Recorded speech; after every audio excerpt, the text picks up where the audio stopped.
A onda de ocultismo e esoterismo que nasce no Renascimento e se acentua durante o século XVIII pode ser considerada como um antecedente direto do romantismo, sem a menor sombra de dúvida. Há uma linha de continuidade bastante comprovada. A gente fala de linha de continuidade quando vamos dizer, os documentos de uma geração se referem explicitamente, vamos dizer, a dados recebidos da outra geração. Então você vê que está havendo uma continuidade. Um sujeito falou uma coisa, que passou por outro, passou por outro, passou por outro. Então não se trata, vamos dizer, de interpretações que o historiador faz. Entendeu?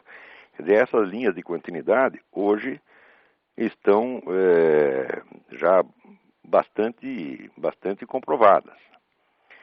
E qual a relação entre essa mesma onda de ocultismo e iluminismo e cientificismo? Muito bem. O iluminismo, a imagem, vamos dizer, popular dele é que é o império da razão científica, tá certo? E é contra todas as formas de obscurantismo. Mas isso é apenas anúncio, isso é apenas propaganda. Quando você vai estudar a história mesmo, você vê que é uma das épocas mais profundamente imersas em ocultismo, bruxaria, sociedades secretas, rituais esquisitíssimos, iniciações. Aliás, é uma época em que essas coisas proliferaram no mundo de uma maneira assombrosa, né? Existe um autor chamado Jocelyn Godwin que tem estudado isso muito bem. Ele publicou um livro, The Pagan Dream of the Renaissance, o sonho pagão da Renascença, e outro livro chamado The Theosophical Enlightenment, o iluminismo teosófico. São obras absolutamente indispensáveis para você entender exatamente o que se passou nessa época. Você vê, tudo que nós conhecemos, vamos dizer, como astrologia popular hoje, essa coisa do horóscopo, tudo isso aparece também na Renascença. Né? A Renascença pode ser definida até como a era da astrologia.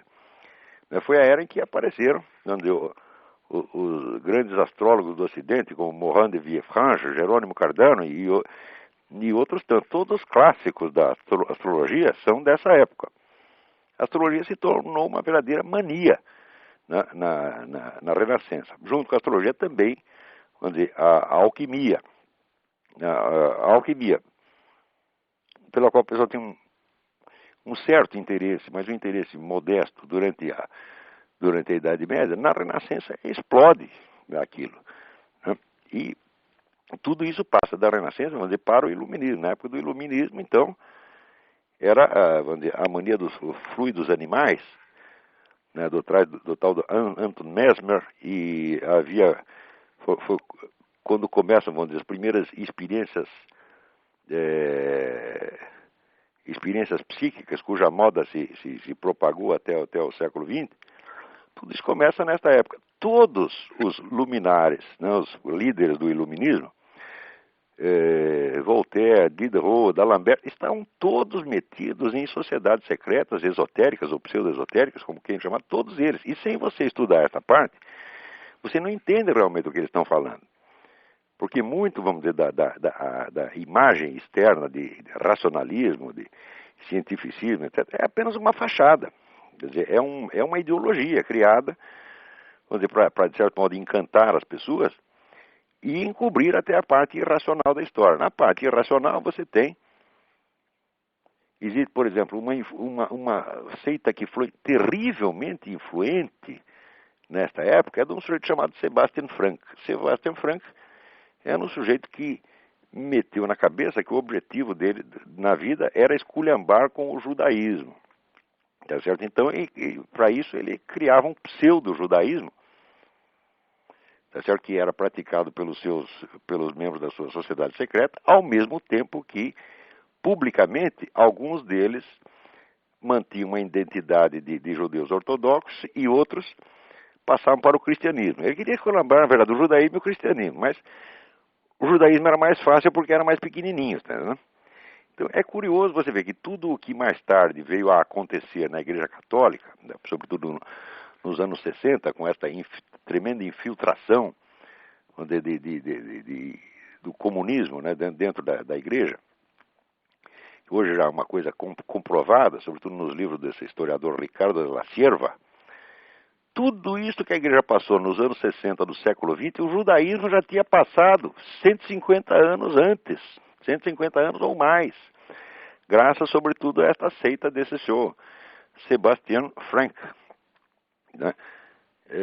Você vê, por que hoje em dia existe essa expressão judeu ortodoxo? Veja, até o século XVIII, XIX não existia judeu ortodoxo. Ou era judeu ou não era. Daí os caras começaram a inventar um judaísmo fake, tá certo? E esse judaísmo fake começa a se alastrar para todo quanto é lado e os judeus ficam isolados e começam a ser carimbados de ortodoxos. Né? Então, por exemplo, nesta seita você tinha rituais sexuais absolutamente psicóticos, né? Esse Sebastian Frank, ele emprestava a mulher dele para os outros transarem com ela para fins de iniciação. O sujeito era um tarado completo, né?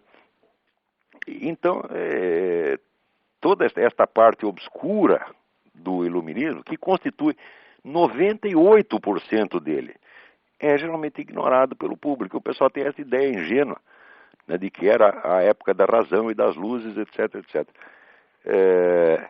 Existe um livro muito interessante. Então, o autor chama-se Paul Elie, I-L-I-E, e o livro chama-se The Age of Minerva, a Era de Minerva. E é um estudo sobre, vamos dizer, a irracionalidade nos paradigmas do iluminismo. Quer dizer, hoje os historiadores sabem o que foi o iluminismo, e não foi nada disso do que esse pessoal mais popular, que o pessoal pensa nessa imagem popular.